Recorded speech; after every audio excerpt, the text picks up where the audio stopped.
सभी को नमस्कार। गत वीडियो में हमने यूनिट कॉस्टिंग के प्रारंभिक चर्चा की थी। यूनिट कॉस्टिंग क्या होता है, उसका क्या उपयोग है, उसमें कौन कौन से मदों को शामिल किया जाता है। और आज हम यूनिट कॉस्टिंग के अगले भाग के बारे में चर्चा करेंगे और उसमें देखेंगे कि किस प्रकार से हम कॉस्ट शीट तैयार करें। कॉस्ट शीट तैयार करने का एक स्टैंडर्ड फॉर्मेट है। उस स्टैंडर्ड फॉर्मेट के आधार पर ही हम कॉस्ट शीट तैयार करते हैं। उसमें सबसे पहले जो है वो डायरेक्ट मटेरियल को लेंगे हम, और डायरेक्ट मटेरियल कंज्यूम्ड जो है वो निकाला जाएगा, कितने डायरेक्ट मटेरियल का उपयोग जो है उसमें किया गया संस्था के द्वारा। तो उसमें सबसे पहले हम opening stock of raw material लेंगे, और जो गत वर्ष का जो स्टॉक होगा वो इसके अंतर्गत आएगा। जो भी अमाउंट होगी वो इसके अंतर्गत हम दिखाएंगे। उसमें करंट ईयर में परचेजेज क्या है अपना, उस परचेजेज की राशि को ऐड किया जाएगा। कैरेज इनवर्ड क्या है वो ऐड किया जाएगा।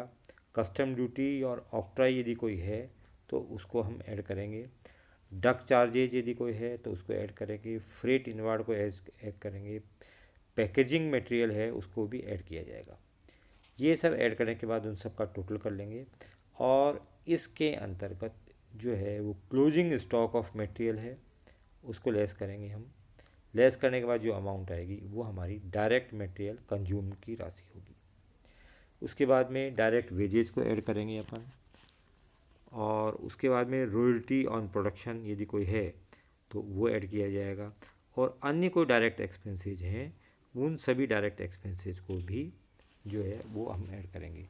इसके पूरी वीडियोज़ में ये बताया जा चुका है कि भाई डायरेक्ट वेजेज क्या है, डायरेक्ट एक्सपेंसेज क्या है। डायरेक्ट एक्सपेंसेज वो सभी खर्चे हैं, या डायरेक्ट वेजेज वो सभी वेजेज है, या डायरेक्ट मटेरियल वो सभी डायरेक्ट मटेरियल हैं जो कि उत्पादन से सीधे रूप से जुड़े हुए हैं, उत्पादन का एक भाग है, वो सभी डायरेक्ट मटेरियल है।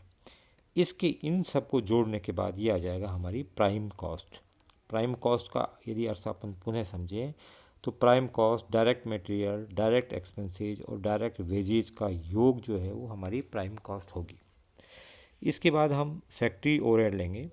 फैक्ट्री ओवरहेड में वो सभी खर्चे आ जाएंगे जो फैक्ट्री से संबंधित है, या इनडायरेक्ट एक्सपेंसेज भी अपन इसको कह सकते हैं। इसके अंतर्गत हम शामिल करेंगे factory rent, factory rates and insurance, factory lighting, factory supervision, drawing official salaries, motive power, fuel and oil, grease and waters, steam, welfare expenses, laboratory expenses, depreciation of plant, depreciation of factory building, repairs and maintenance of factory, indirect wages, technical director fees, loose tools written off, material storage expenses यदि कोई हो तो, material handling charges कोई हो तो, factory stationery, work manager salary, work clerical staff salary, supervision salary, supervisors की यदि कोई सैलरी है, स्टोर कीपर की सैलरी है, सर्विस डिपार्टमेंटल एक्सपेंसेज है, फैक्ट्री क्लीनिंग है, और ऑल अदर फैक्ट्री एक्सपेंसेज।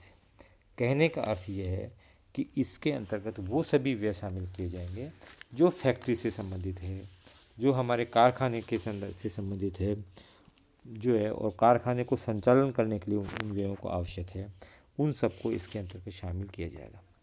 इसके अंतर्गत opening stock of works in progress को जोड़ देंगे अपन, और closing stock of works in progress को अपन लेस कर देंगे। ये ध्यान रखने योग्य है कि साधारण रूप से डायरेक्ट मटेरियल का ओपनिंग और क्लोजिंग स्टॉक का एडजस्टमेंट हम डायरेक्ट मटेरियल कंज्यूम मतलब प्राइम कॉस्ट के अंतर्गत करते हैं।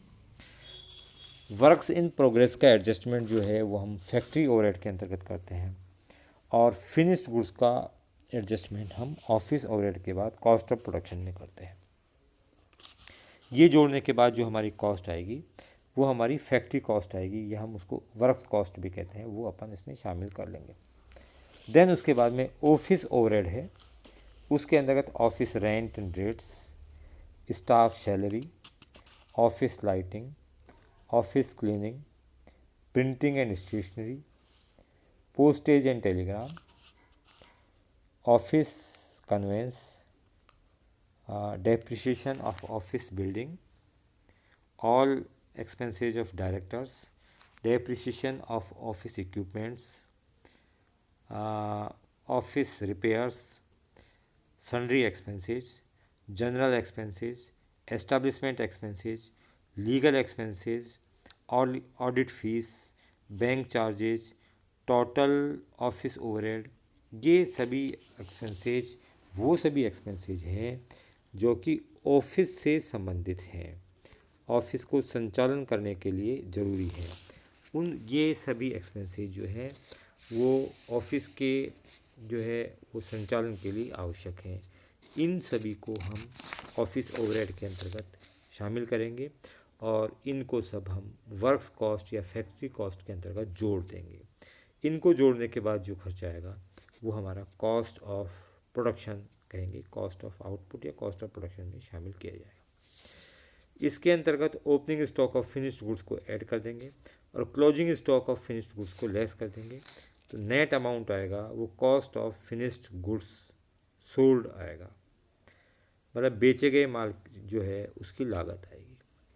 उसके बाद में हमको टोटल कॉस्ट निकालने के लिए हम इसमें सेलिंग एंड डिस्ट्रीब्यूशन ओवरहेड का एडजस्टमेंट भी करेंगे।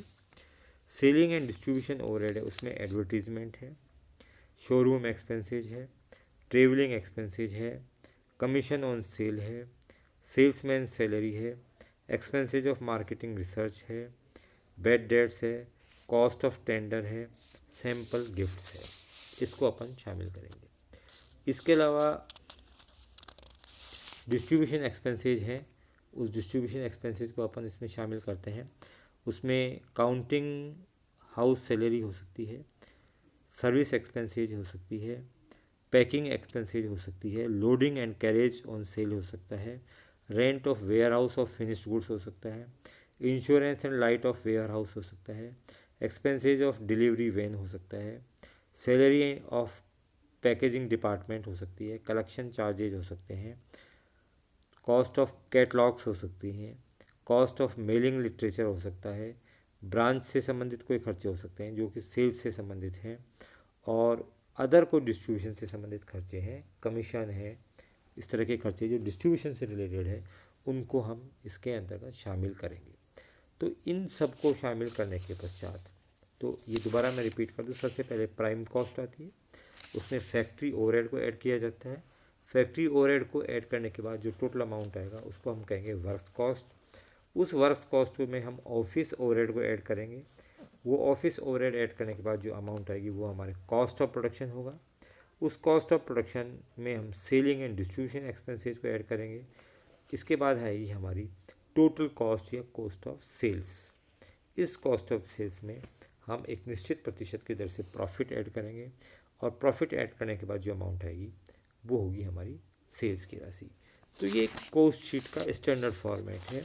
इसी स्टैंडर्ड फॉर्मेट के आधार पर ही हम आगे के क्वेश्चंस को सॉल्व करेंगे। तो ये चैप्टर करने के लिए इस जो है ये फॉर्मेट है उसको ध्यान में रखना आवश्यक है, वो याद होना चाहिए, जिसके आधार पर हम आगे के क्वेश्चन कर पाएंगे। धन्यवाद।